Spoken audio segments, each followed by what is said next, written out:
Today is a big surprise for me, and I didn't expect Bandung Seeds do lots of efforts on research.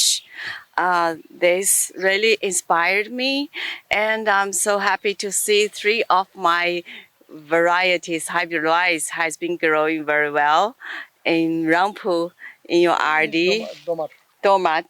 And this is our Ruposh Bangla, and it is a coarse rice. We have another two. 200 বেশি service ও ফিচারে লেনদেনের সব বিকাশ অ্যাপে সম্ভব।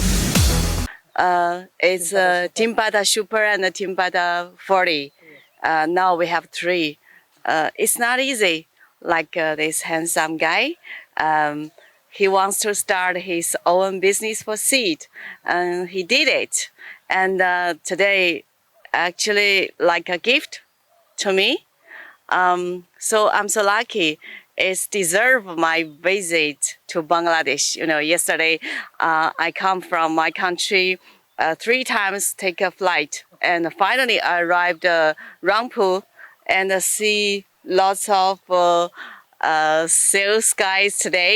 They say they are my assistants. So today I have 56 assistants, 56 sales guy.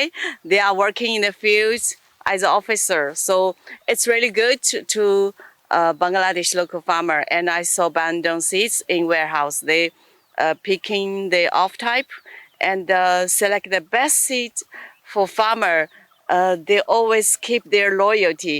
Nilphamari জেলার ডোমার উপজেলার সোনারাই গ্রামে আমরা একটু আমাদের R&D সেন্টারে আমরা এখানে অনেকগুলো হাইব্রিড রাইসের টেস্ট করেছি। এখানে আসলে আমরা আজকে একটা মাঠ দিবস অনুষ্ঠিত করলাম।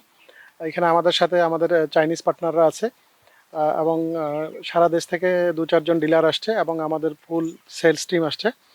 তো আমরা এখানে প্রায় 69টা হাইব্রিড বাংলাদেশের প্রচলিত হাইব্রিড জাত এবং নতুন হাইব্রিড জাতগুলো নিয়ে আমরা এখানে ডেমনস্ট্রেশন করেছিলাম এবং এখানে দেখলাম যে আসলে আমাদের যে নিজস্ব ভ্যারাইটিগুলো এগুলো নিঃসন্দেহে ভালো এবং আমাদের রূপসী বাংলা 4 প্লাস আমার ধান মানে হচ্ছে 3 পাতা 40, 3 পাতা সুপার, এই ধানগুলো আসলে সুপার কোয়ালিটির ধান এবং এই ধানগুলো অন্যান্য প্রচলিত হাইব্রিডের থেকে অনেকাংশেই বেশি উৎপাদন দিচ্ছে।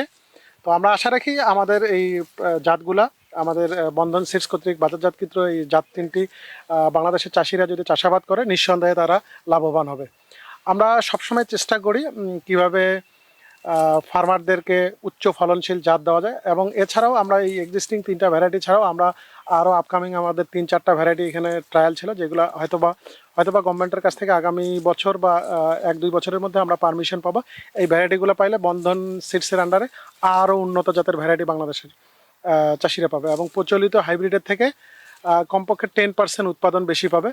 তো এটা শুধু চাষিদের উন্নয়ন হবে না, এটা বৃহত্তরভাবে চিন্তা করলে দেশের খাদ্য উৎপাদনে ব্যাপক ভূমিকা পালন করবে। আমরা আসছিলাম আমাদের আর&ডিতে ডোমারে, উনি এসে আমাদের এখানে আসছে, আমাদের একটা নতুন একটা ভ্যারাইটি আসছে। এটা দেখার পর আসলে আমাদের মনটা অনেক ভরে গেল, কারণ একটা গাছে দেখেন কি পরিমাণ মরিচ, না বললে না হয়।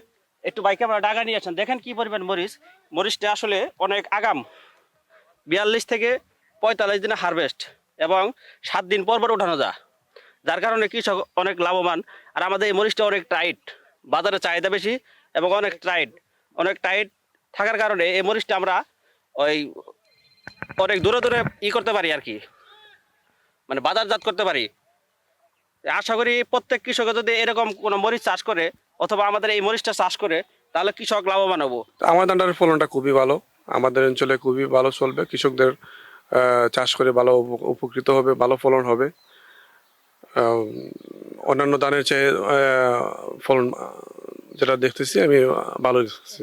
নতুন একটা ভ্যারাইটি দেখলাম যে কোম্পানি নিয়ে আসছে, যে এটা এই আগামীতে নিজস্ব ভ্যারাইটি, আগামীতে এটা এই আমরা হয়তো পাইতে পারি। দেখছি এই বছর মোটামুটি চড়া অনেক লম্বা।